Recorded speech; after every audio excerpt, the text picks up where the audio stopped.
Hello German learners! You surely already know Futur I, the standard way to talk about the future in German.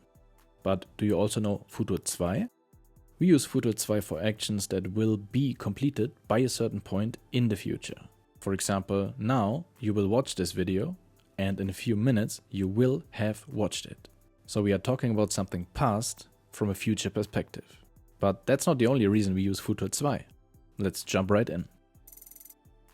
To understand Futur II better, we will first look at the use cases, then we will break down the Futur II formula step by step, and finally we will look at how the verb position changes depending on the sentence type, before leaving you with a free PDF to practice what you have learned.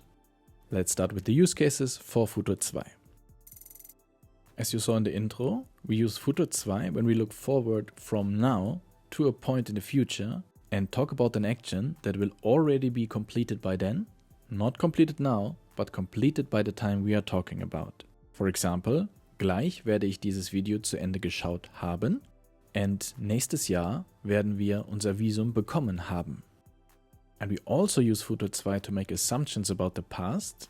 For example, wird die Prüfung wohl bestanden haben or das wird wahrscheinlich ein Missverständnis gewesen sein. If there's no clear time anchor or context, Futur II is often an assumption rather than a real future event. And adverbs like wohl, wahrscheinlich, schon, or bestimmt are very commonly used to express these assumptions. In everyday German, Futur II for actual future events is rather rare. You will see it more in written or formal language like news reports, summaries, and academic or official texts. As you can see in these examples, we use werden, like in Futur I in second position, conjugated. And we also use a helping verb, sein or haben, plus Partizip II, similar to the German perfect tense. Let's take a closer look at that.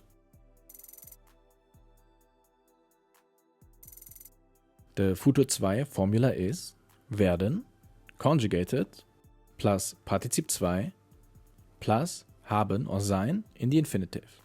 In a standard sentence, werden is in second position, haben or sein stays in the infinitive at the very end, and the Partizip II goes right in front of it. So Futur II is basically a mix of Futur I plus perfect. If you need a refresher on how to form Partizip II or when to use sein versus haben, check out our video on the perfect tense. So we always need these three parts: werden, Partizip II, and sein or haben. Now, in German, if the sentence isn't a standard main sentence, we often have to change the verb position. Let's take a look how that works.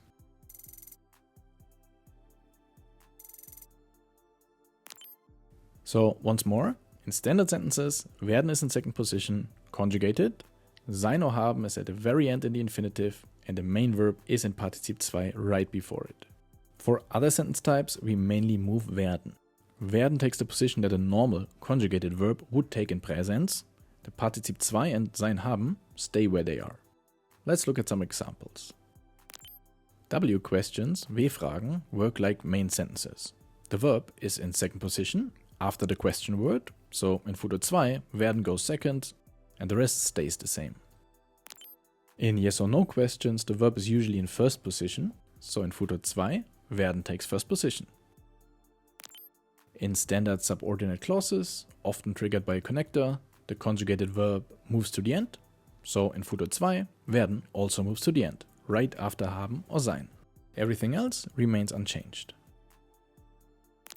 Now, adding another verb in there can make things a bit more tricky. In the passive, for example, we need an extra werden, and that one appears in Partizip II. For example, der Brief wird schon abgeschickt worden sein.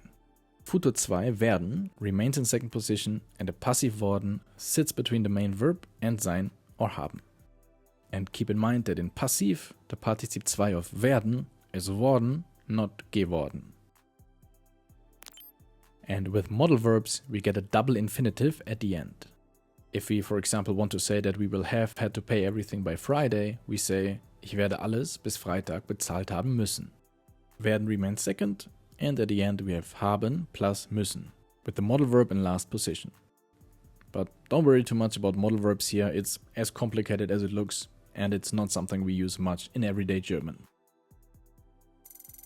Now let's practice together. take a look at these 3 examples and put the words in the right order. You may need to change the verb forms so they match Futur II. We will give you 10 seconds, and if you need more time, just pause the video.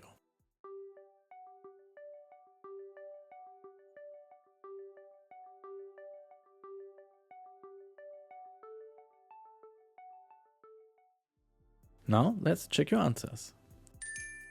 The first sentence is a main sentence, so werden is in second position, haben is at the end, right after the verb in Partizip II. The second sentence is a yes or no question, so werden goes in first position, and there are no changes to sein in Partizip II. And in the third sentence we have a modal verb, so we need müssen in infinitive at the very end. Other parts in these sentences can move around, but the position of werden, Partizip II and sein haben are fixed. Easy, right?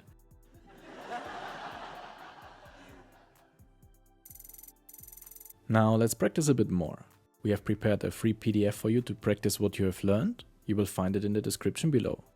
And if you would like some personal support on your German learning journey, Alluni also offers private courses with native German teachers. Just visit our website and get in touch. And if you want to watch another video, head over to our channel, we've got lots of content waiting for you there. Danke fürs Schauen und bis bald bei Alluni.